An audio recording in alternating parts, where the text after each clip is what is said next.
Hello tout le monde et bienvenue pour ce deuxième épisode d'SOS Setup où je vais vous aider à améliorer votre setup sans dépenser des millions d'euros. Si vous avez raté le premier épisode, pas de panique, je mets le lien en bio. Pour cette deuxième vidéo, on a 3 setups d'abonnés pour lesquels je vais vous donner mes astuces, des produits pour les améliorer, ainsi que quelques règles d'agencement. L'objectif, c'est de les aider à passer à la vitesse supérieure sans se ruiner, sachant qu'ils pourront toujours faire les modifications petit à petit, et si vous voulez utiliser une des astuces, tous les liens seront en bio. D'ailleurs, si vous aimez cette série, n'oubliez pas de vous abonner en activant la cloche et de liker, ça m'aiderait beaucoup. Et si jamais toi, tu veux passer dans la prochaine vidéo, il suffit de m'envoyer par mail au moins 5 photos en bonne qualité de ton setup, le détail de chaque composant et une petite description pour que je comprenne mieux à quoi il te sert et quel est ton objectif. Je mets l'adresse mail à l'écran. On commence avec le setup de Tom qui a 14 ans et qui est fan de jeux automobiles. Je pense qu'il suffit de regarder son setup pour le comprendre. Son setup est cool et il a utilisé la fameuse technique secrète du tréteau plus planche Leroy Merlin pour se faire son bureau pas cher. Mais il y a pas mal de choses qu'on peut améliorer, même si ça peut ne pas paraître évident au premier regard. Déjà, il joue beaucoup avec son volant et comme vous le savez, lorsqu'on tourne à fond, on applique pas mal de force, ce qui, comme vous pouvez le voir, a légèrement plié la planche. Aussi, je n'ai pas l'impression que les tréteaux soient fixés à la planche et c'est un gros problème car en bougeant le volant, Tom fait aussi bouger son bureau, même de quelques millimètres. On a donc besoin de sécuriser son bureau en changeant simplement les pieds. Pour faire ça, on a 2 options, une vraiment pas chère et une autre plutôt coûteuse mais plus haut de gamme. À Tom ensuite de choisir. Pour l'option pas chère, on va chez Ikea et on prend les pieds Adils à 7,50€ pièce. On va pas en acheter 4, mais 5 pour en mettre un au milieu plus proche du fond pour jouer comme support et ainsi porter la majorité du poids car il y a pas mal de matos sur la planche et elle est assez longue. Ça va lui éviter ainsi de la faire plier encore plus jusqu'à la rupture, ce qui lui coûtera bien plus cher que 7,50€. C'est ultra facile à visser, il suffit d'avoir une visseuse et clairement en 30 minutes c'est plié. Pour la deuxième option, on prend un seul pied Adils chez Ikea et on ajoute 2 pieds rectangulaires design que vous trouverez aux alentours de 65 à 100€ la paire. Je vous mets bien sûr un lien en bio, mais encore une fois, à vous de voir en fonction de votre budget. Ensuite, on voit qu'il a une prise sur le mur tout à droite et qui tend clairement les câbles, ce qui n'est pas bon. De plus, c'est dangereux car cela peut produire des faux contacts et le mieux pour ça, c'est donc d'acheter une multiprise plus un boîtier pour la cacher et ainsi, tu pourras mettre tes prises dans le coin à droite. J'ai trouvé une petite multiprise à 19€, 3 ports sur rue du commerce, ainsi que le boîtier cache-câble pour seulement 16€. Une fois que tu auras retourné la planche pour visser les pieds, je te conseille de mettre les LED à ce moment-là, car pour l'instant, tu n'en as pas. Comme toujours, je conseille celles de Govee qui sont Wi-Fi et qui ne coûtent que 26€. Profite aussi de tout retirer pour refaire ton câble management au propre, et clairement, il faut juste prendre le temps de bien le faire. Comme d'hab, je conseille le petit kit à 8€ et ça fera largement le taf pour toi. On voit que ton casque n'a pas de rangement, donc prends un petit support fixable à seulement 11€, c'est pas cher et ça fait le taf. Pour ranger tes manettes et ton matos VR, je te conseille de prendre le rangement Mickey chez Ikea à seulement 60€. Je pense que tu as largement la place de le mettre sur le côté gauche et ainsi tu pourras même ranger des accessoires supplémentaires comme par exemple la télécommande du RGB de ton PC. Maintenant qu'on a sécurisé ton bureau et qu'on a rendu le tout plus fonctionnel, on va passer à la finition. Il me dit dans son mail qu'il est fan de Forza, Flight Simulator et de Assetto Corsa. Alors pour donner plus de cachet et mettre ton setup dans le thème, j'ai trouvé quelques posters sympas. Je te conseille de prendre 3 posters de la même taille et de les encadrer pour avoir un effet plus quali. Tu as toutes les tranches de prix, mais ça commence à 8€ et ça monte jusqu'à 50. Honnêtement, si tu cherches bien, tu t'en sortiras pour 20€ par poster. Ensuite, tu peux ajouter un cadre qui te coûte 14€ chez Ikea, donc ça nous fait un total de 100€. Encore une fois, c'est pas obligatoire, mais si tu choisis des bons posters, ça donnera un bien meilleur aspect. Voilà d'ailleurs le rendu que tu pourrais avoir avec ces 3 cadres. Enfin, pour finir, tu peux ajouter en option 1 ou 2 voitures pour ta déco. Ça coûte aux alentours de 30€ et ça mettra encore plus en valeur ta passion. J'en ai trouvé une à 30€ sur rue du commerce. Pour résumer, tu as un peu de bricolage à faire et pour le budget, tu devrais t'en sortir aux alentours de 100€ si tu fais le minimum et plus aux alentours de 250€ si tu prends les produits plus haut de gamme. On marque quelques secondes de pause pour vous parler du partenaire du jour qui est Bitpanda. Je pense que pas mal d'entre vous connaissent ce service qui vous permet tout simplement d'investir de manière simple et sécurisé. Je vois beaucoup de pubs un peu partout pour des pseudo-plateformes ou des moyens de vous rendre riche rapidement, donc je préfère vous parler de Bitpanda qui est une entreprise sérieuse et sur laquelle vous pouvez vraiment investir. L'avantage, c'est que vous pouvez commencer votre investissement à partir de 1€ sur de la crypto, des ETF ou des actions. Si vous êtes novice, La Bitpanda Academy vous permet de comprendre cet écosystème à travers une centaine de cours très sympas que je vous invite fortement à parcourir avant de placer votre argent. En plus, vous avez 5 € offerts en complétant le quiz du cours, mais pour info, moi je suis en train de lire tous les cours pour justement commencer mon investissement sur des ETF. Pour les investisseurs plus aguerris, sachez qu'une carte Visa gratuite est offerte et vous permettra ainsi de pouvoir dépenser vos gains lorsque vous en avez besoin. De plus, vous pouvez avoir jusqu'à 2% de cashback sur vos achats. Alors si vous aviez envie d'investir ou que c'est un milieu qui vous intéresse, je vous mets tous les liens en bio, mais quoi qu'il arrive, prenez le temps de vous renseigner et de faire vos recherches avant de démarrer.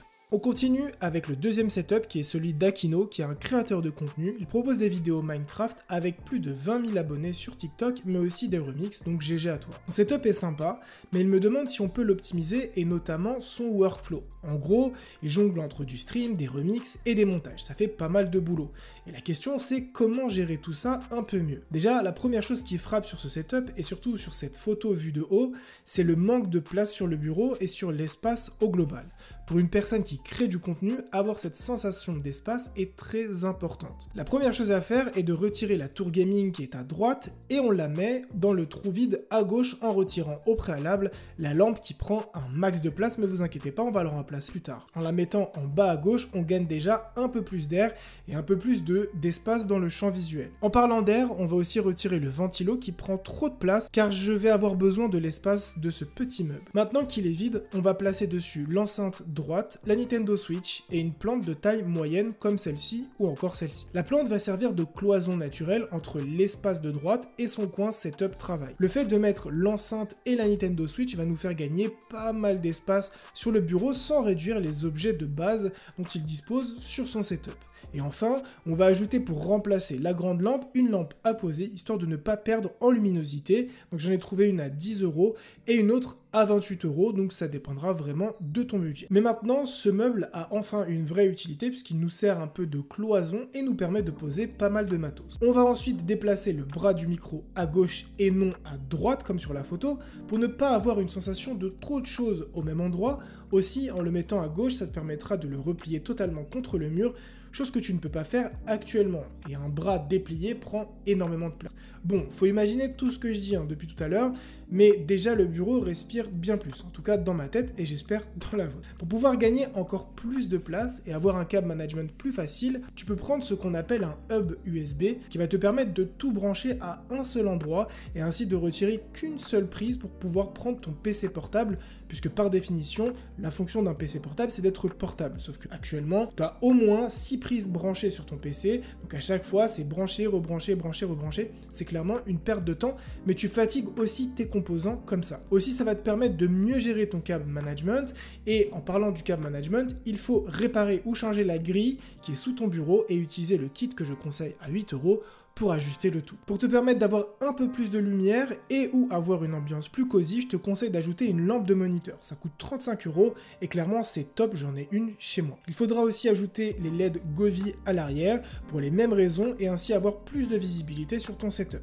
Pour la partie déco, tu as un poster sympa sur le côté gauche que je t'invite à encadrer et d'en ajouter potentiellement un deuxième au niveau de la tête de l'oiseau pour créer cet effet escalier. En bonus, tu peux ajouter un néon sur le mur si tu le souhaites. Enfin, ton matos est très bien, mais je te conseille simplement de te prendre une petite souris, la MX Master, pour te permettre simplement de te changer la vie sur la partie montage. Elle est à 75 € sur rue du commerce, mais je sais que c'est quand même un budget, donc tu peux attendre le Black Friday pour l'avoir aux alentours de 40 €. Aussi, comme tu es un jeune créateur de contenu, j'aimerais t'offrir un petit cadeau, à savoir une paire d'écouteurs, les Soundpeats R3, donc c'est des écouteurs sans fil, qui te permettront de pouvoir mettre un peu de musique ou tout simplement de regarder un animé.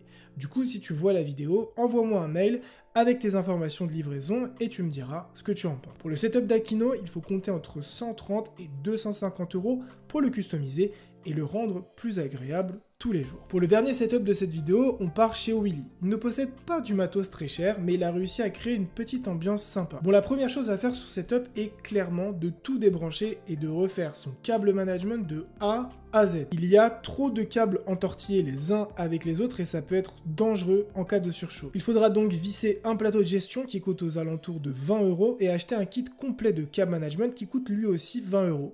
Pourquoi un kit complet et pas le kit à 8 €? Tout simplement car tu as trop de câbles et qu'en plus ton bureau est électrique comme le mien. Tu vas donc avoir besoin de mettre en place des goulottes afin de permettre à ton bureau de monter et descendre sans souci. Si tu veux avoir un résultat nickel, tu auras peut-être besoin d'ailleurs d'acheter une multiprise et un boîtier pour la cacher, car je vois que tu as tout branché sur une multiprise en hauteur, mais potentiellement ça risque d'être compliqué pour avoir un câble management au top, donc à toi de voir en fonction de ce que tu peux faire. Je t'invite d'ailleurs à aller voir ma vidéo sur mon setup, car à l'intérieur je montre comment j'ai fait mon câble management, et vu qu'on a le même bureau, je pense que c'est quand même très utile pour toi. Bon, maintenant qu'on a géré la partie câble management, il faut que tu m'expliques ce que fait ce giga ventilateur sur ton bureau. D'ailleurs, si vous n'aviez pas remarqué ce ventilateur, dites-le moi en commentaire. Il te faut un petit tapis de souris à 8 € sur rue du Commerce et un support pour ton casque que tu pourras mettre sur le côté gauche. Comme tu as l'air d'aimer les animés, je te conseille d'installer Wallpaper Engine pour avoir un fond d'écran animé et ainsi avoir un setup épique. Voilà un petit exemple des fonds d'écran animés que tu peux avoir, et Wallpaper Engine ne coûte que 5 €. Pour ton clavier, tu pourrais remplacer la touche échappe par un keycaps d'animé, tu en as AliExpress pour vraiment pas cher, c'est entre 4 et 10 € le keycap, je trouve que ça reste raisonnable, et là par exemple j'en ai trouvé pour Gundam. Enfin, en option, tu pourras ajouter des ventilos RGB sur ta config pour allumer un peu plus le sol et avoir cette ambiance un peu plus cosy même sous ton bureau. Ça coûte pas très cher et ça te permettrait ainsi d'avoir une ambiance un peu plus RGB puisque c'est visiblement ce que tu cherches. Si tu as plus de budget, tu peux bien sûr installer les fameuses Nanolith qui donneront vraiment un effet un peu waouh à ton setup, mais encore une fois c'est 200 € donc c'est quand même un sacré budget. Du coup pour ton setup tu es entre 50 € si tu fais le strict minimum à jusqu'à 300 € si tu fais le max du max. Du coup à toi de voir ce que tu as envie de faire avec ton setup, mais je trouve que tu as réussi à faire quelque chose de très sympa avec un budget déjà très serré. Ce deuxième épisode est maintenant terminé, j'espère qu'il vous aura tout aussi plu que le premier, qu'il vous aura permis de découvrir des setups d'abonnés, d'avoir des astuces, tout passer un bon moment. Sur ce, portez-vous bien, à une prochaine vidéo.